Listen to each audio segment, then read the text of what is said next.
We had a client that we worked with, and she was really struggling with profitability. She kept raising tuition. She actually did 3 tuition increases within a 15-month cycle, and she still could not catch up. So I helped her work with our 6 money leaks in schools, and she only used 3 of the 6 money leaks and cut her expenses by 50%. 50. She did not fire anyone. She did not slash any of her programs, and she did not work more hours. Again, the 6 money leaks are not hacks or spreadsheets. These are patterns. They are small decisions that feel so normal that your school does, but they quietly drain your school's profit. So if you've ever wondered why you're working so hard, but still not seeing the return, this is your first step to clarity. Click the link in the show notes and find out what it's actually costing you.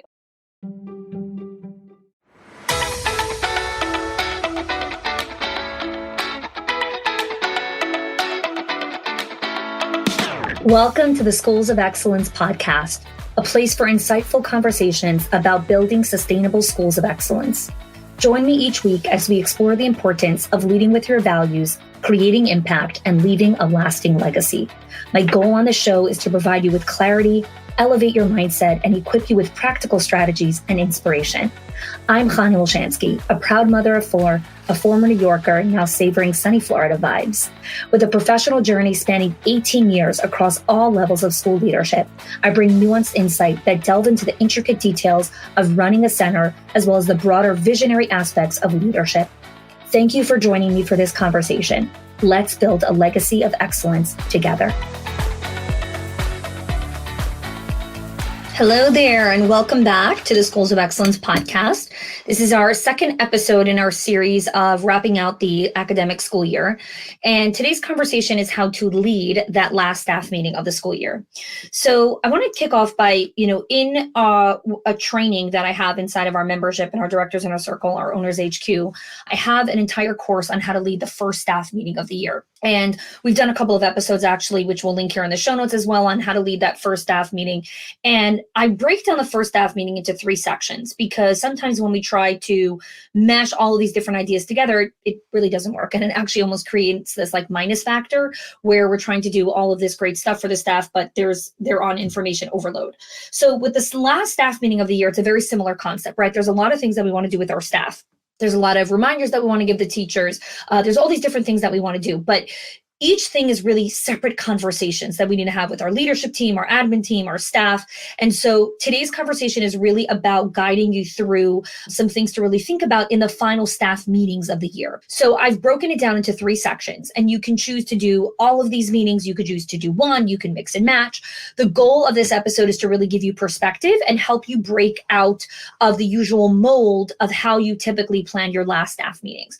Remember, when it comes to staff meetings, I say this a lot, whatever can be in an email, keep as an email. The conversations that you want to be having with your staff need to be actual dialogue conversations, not updates or new things that you're introducing. Those could be email memos. And another thing to really keep in mind when you're doing these final staff meetings, if you're changing something and you've already made up your mind about what you're actually going to be doing, don't be manipulative and say, oh, I want to get their buy-in. Let me ask their opinion, blah, blah, blah. It doesn't work. Clear is kind, as Brene Brown says. Be clear, be kind. If you want their opinion on something and you actually want to turn that into a staff meeting, then you really have to listen to what they have to say. If you already made up your mind and you're not going to change it based on any of their input, don't ask them. It feels really icky to be asked for opinions on things over and over again when they know that you really don't want their opinion and you're really not going to do anything. It's really a dishonoring to the word collaboration and what it means to collaborate and work together as a team. So there's moments where, yes, you want to get their input, then collaborate and work together. And there are certain decisions that you make as a leader that it's not a collaborative process, right? Oftentimes Mayor and I will sit together. We'll be, having a conversation or doing something, the kids are around.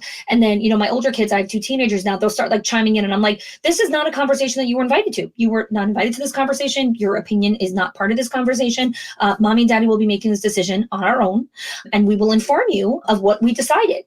And then there are certain decisions that we want you to be a part of and we invite you into those conversations and you will get an invitation and you will be told where to be and what time to show up to that meeting. And so there's a lot of times where as a leader, you make decisions that impact the team, but you don't ask for their opinion, because not every single thing do you need to ask the team's opinion for. There are certain things that are a collaborative process. Know the discernment, know your motive when you're trying to be manipulative and just try to get their buy-in and placate people versus when you actually want their opinion. So let's dive into the different kinds of meetings. So the first meeting is about embracing innovation and learning from frustrations. So to give you context again, I have a handout that goes with this training. It's called Reflective Questions to Ask Your Teachers at the End of the School Year. The link is in the show notes. You could click and get access to that. It's a dozen or so questions that you can give your staff ahead of this meeting, in middle of the cycle of, the end of the school year vibes and meetings. And the questions are really reflective in nature and really, really help your staff think and dig deep into their performance and their quality and their relationships that they had this year. So the first meeting of bringing everyone together is about embracing innovation and learning from frustration. So you kick off the meeting and really reminding everyone the importance of reflective practices. When you're in the daily grind of working with the kids, you're not being that reflective, right? You're kind of just getting all the kids' coats on, changing the diapers, wiping the noses, teaching the curriculum, getting the projects out, making sure everyone's alive and well. Like, you're not being very reflective in the day-to-day, nor should you be. You got to, keep 18 little 2-year-olds alive.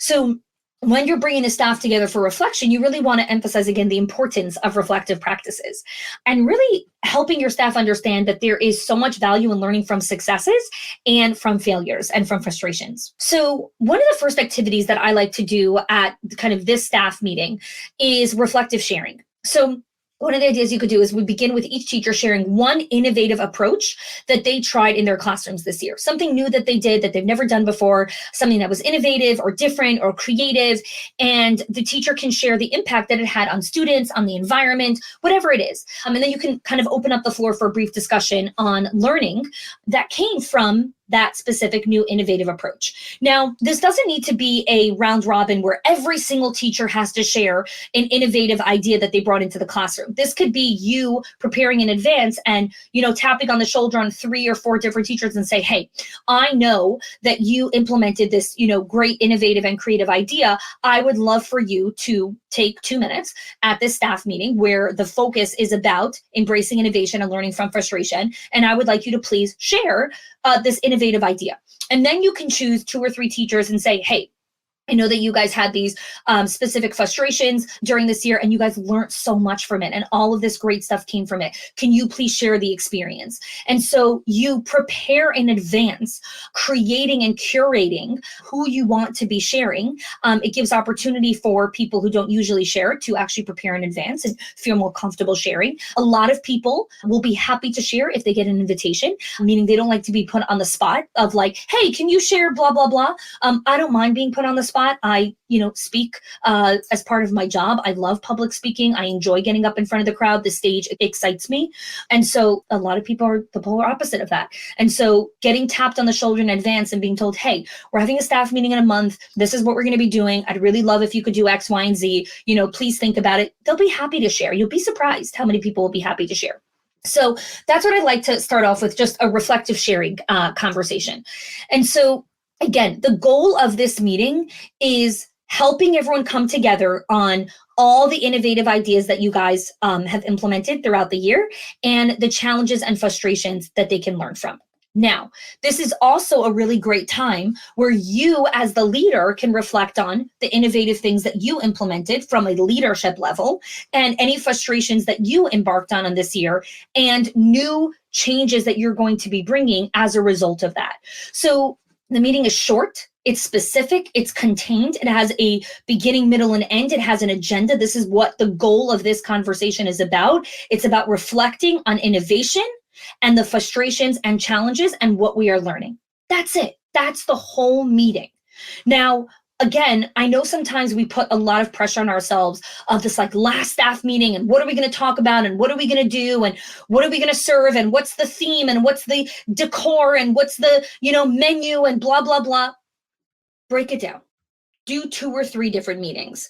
And then you can combine a meeting together with like a celebration, right? Where you can have, this is going to be the experience that we're going to do to say goodbye. That's very different than a meeting, right? There's a meeting, there's experiences, there's reflective time, there's journaling time. Like these things are all different stuff. There's updates. So if you want to do an experience with your staff, which I think is a phenomenal idea, you all know that I love experiences and creating experiences for staff. That's something that you can weave into where it fits in appropriately. So think about your core group of staff and think about, okay, I want to create experience that creates bonding or creates collaboration or honors our theme that we had this year. Or, we went through some really hard stuff. Or one year we had a client who they lost 2 teachers to COVID that year. And so at the end of the year, they did a beautiful celebration that was part memorial, really honoring those teachers. And also just brought everyone together. All the staff really navigated intense grief that year. And so the celebration was really honoring that. And so the theme and the color vibes and the food and the music and the lighting and everything that, she did was all surrounding around that. So the thing I want you to think about when you start to prep for the end of the year is try not to get caught up in the logistics and the design before you actually create the intentions of what you want to be discussing at each meeting or what you want to be doing at this experience. Always set that intention first, and then you can have the fun with all like the food and, all of the extra stuff that you want to do. So that's the first thing I would recommend. Again, embracing innovation and learning from frustration. Second conversation is about navigating challenges and breaking autopilot. Okay. So breaking autopilot, I think, is such a meaningful conversation to have with staff, especially your veteran staff, but even your young staff, like learning how to come together to understand what is our routines, where are we in a rut, what are our autopilot responses that we have when we are creating our daily schedules, when we're creating our routines, when we're creating our transitions, the way we communicate, our communication cadences with parents, between colleagues. And so breaking autopilot is one of the activities is this time travel. And so you reflect on, what would you change if you could go back in time? And you take the time to really share some insights and strategies on like, okay, this is what we always do. Like, this has kind of been our autopilot. This is what we've always done. And, if we take time to think for a second, hey, can we do it a little differently? I always like in the time travel exercise to mix and match age groups. So you'll have, let's say, toddlers sit with the preschoolers, or the threes group sit with like the 18-month-old group. And they each share some of their routines or their autopilots, and then they reflect. And so what's really beautiful is that a lot of times teachers will typically stay within their age groups. And there's a lot of value in that. And it's great to collaborate with teachers, who are teaching the same age. But there's so much beauty in breaking that autopilot and actually having reflection conversations with teachers in different age groups, because you can learn a lot from them and their routines and rituals and what they do. So in this time travel exercise, it's breaking the autopilot, because again, so many times at the end of the school year, directors or owners will say things like, gosh, I really hope this is different next year. I really hope this teacher, changes this or doesn't do this or whatever it is. Bring them into this dialogue, bring them into this exercise where they can actually break their autopilot and choose different routines and rituals. And again, some of these reflective questions are in the reflective question PDF, which again is in the show notes. It's linked inside of there. And so you could check that out and give that to your staff as a tool to prep for this meeting or, to do at the actual meeting. So that's the second meeting, navigating challenges, breaking autopilot. The final meeting is classroom environment, collaboration, and future aspirations. So this is where I really love to take the time to discuss the impact of physical space on teaching and learning. And this is where, just if you have the time for this, where teachers can create vision boards of their ideal classroom setups, where they can really learn to sit together and discuss the connection between the physical environment of the classroom with their teaching effectiveness of the children, and how the classroom really becomes the third teacher, if you will. And so there's a lot of just encouragement on, okay, this is your current physical space. How would it look different if you wanted to set it up a little differently? And when we take the time to do that in a reflection at the end of the school year, it really helps teachers kind of step out a little bit, because when they're in the day-to-day grind, they're like, this is the routine. I don't want to, switch around furniture. I don't want to do this. I don't want to do that. Their brains can't think about things in a different way. But at the end of the year, when they're doing some reflection and you're kind of, doing these culmination staff meetings, it's a really great time to get teachers to sit together and look at their physical space and maybe create this vision board of like, hey, if I could redesign this space, like I would move some of this stuff around, or I would build this over there. I would do this over there. Like there's so much value in that type of back and forth dialogue. Another part of the conversation is the cherished memories. And, I did this many, many years ago when I was a director, and I called it the memory capsule creation. And what that is, each teaching team sat together on their own, and we created a memory capsule with personal reflections of that year.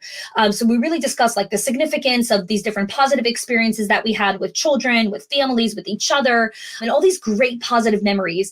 And then we created this memory capsule. So similar to like a snow globe. So we kind of basically it was a snow globe, but it was with like these memories. So inside of the snow globe, when we were creating it, either we chose like specific words that we wanted to remember from the year, or we cut out different pictures and we put that inside of the snow globe. And it was this memory capsule. And we created this piece of art together, which I love creating something physical with the staff. I just think, again, like we did this at our live event last year. We created jewelry, and when you're creating and building something tangible, there's so much that goes into there's a lot of memory that's created when you're building something physically. And then that stayed inside of the classroom. And what's really beautiful about that is you get to look at that and remember all the positive experiences and cherished memories of the year before. So in this last staff meeting, again, this could be an experience that you do with the staff in this final staff meeting. I often find leaders are always looking for these different ideas or different things that we could do with the staff in the final staff meeting. A memory capsule is it's such a fun thing to do with the staff. Another great idea to do with staff in the final staff meetings is a gratitude circle. So whether you do this as like the final thing, or you open up with this way where you form a circle, and each teacher or each member of the team shares specific areas where individuals provided support, teamwork, collaboration, help, like where they felt specifically different members of the team supported them throughout the school year. What's so beautiful about that is it lets other teachers know who are the helpers in the school. And it also helps each individual recognize like, wow, this company really helps each other. People really have each other's backs here. Like, look at all these different examples of people sharing that they did this for me, they did this for me, they did that for me. And it really inspires this feeling of teamwork, of connection, of collaboration that you want people to feel inside of them emotionally at the end of the school year. So as you're kind of listening through this and you're hearing all these different ideas, or different ways of breaking down this final staff meeting, here are some of the pointers that I want you to be thinking about. So in thinking through that, I want you to think about some of these questions. In what ways did you and your team step out of your comfort zone this year that enhanced your teaching practices, right? So again, these are some questions that are in the reflective guide, but these are also just great questions to have as part of your end of the year staff meeting agendas. What support or resources would you find most beneficial as you plan for the upcoming school year? So teachers are right away thinking about the upcoming school year, even those that take a break during the summer. For those of you that are open 12 months a year, they're working through the summer. Teachers are thinking about, what do I want? What do I need? What would I feel? What do I want on my wish list for the upcoming school year? And invite them to think beyond materials and like tangible stuff. Invite them to think around resources, skills, relationships, people, like all of those other elements of resources that are super valuable. And a final note of collaboration when you're thinking of creating experiences or connecting with staff in these final staff meetings is really thinking about how are you supporting your staff in managing their work-life harmony, and what strategies do you want to put in place for helping your staff implement self-care over their summer break, or in general just over the course of the school year. If you remember, I did a podcast series a while back. We'll link that in the show notes here on the 5 stages to build a culture of retention. And one of those stages is work-life harmony. Staff really want work-life harmony. They want their home and their work life to work harmoniously and seamlessly and integrate with each other. And so when we're reflecting at the end of the school year, some teachers are coming back, some teachers are not, some people are kind of in the balance. They're thinking about that. Think about retention. Go back and listen to that series on the 5 stages to build a culture of retention, and think about, in this final staff meeting, how can I ensure that I am doing all of these stages, that I'm building a culture of community and belonging, of work-life harmony, of accountability, of promotion, of contribution, all of those stages. But more specifically, the culture of work-life harmony. What do I need to do? And what can I ask my staff so that in this final staff meeting, we can really get clear on what work-life harmony means for everyone here and what this culture can look like in the new school year. So hopefully this episode gave you a lot of inspiration, a lot of good ideas, but more than anything, just a better framework for how to break down your meetings and how to choose experiences that are most aligned with your company values and how to bring your school together at this just unique time and unique season of the school year. All right. Thanks so much for listening. If you are loving the Schools of Excellence podcast and have gotten any value out of it for your school, I would love if you can do two things for me. One, subscribe to the show so you never miss an episode. And two, can you please leave us a review? Reviews help other school leaders know that this is the place to learn how to build a school of excellence.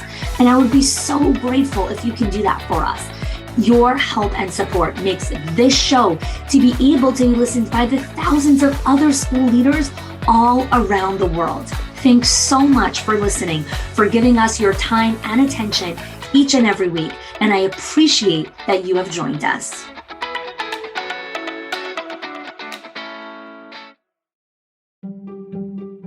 If your accountant has ever told you to cut back on professional development or slash your teacher appreciation budget or your staff development budget just so you could stay afloat, or has told you, hey, you probably can't go invest in that program, please listen. The problem is not that you're spending too much money on your people or yourself or your investment or your support system. It's that your school has invisible money leaks that are draining your profit, leaks that no spreadsheet will ever catch or accountant. So I created the 6 money leaks of schools that show you the 6 core areas that schools lose money every single month without realizing it. If you close even one of them, your profits will start to soar without sacrificing your team. Go get it now and stop blaming the things that are actually building your school.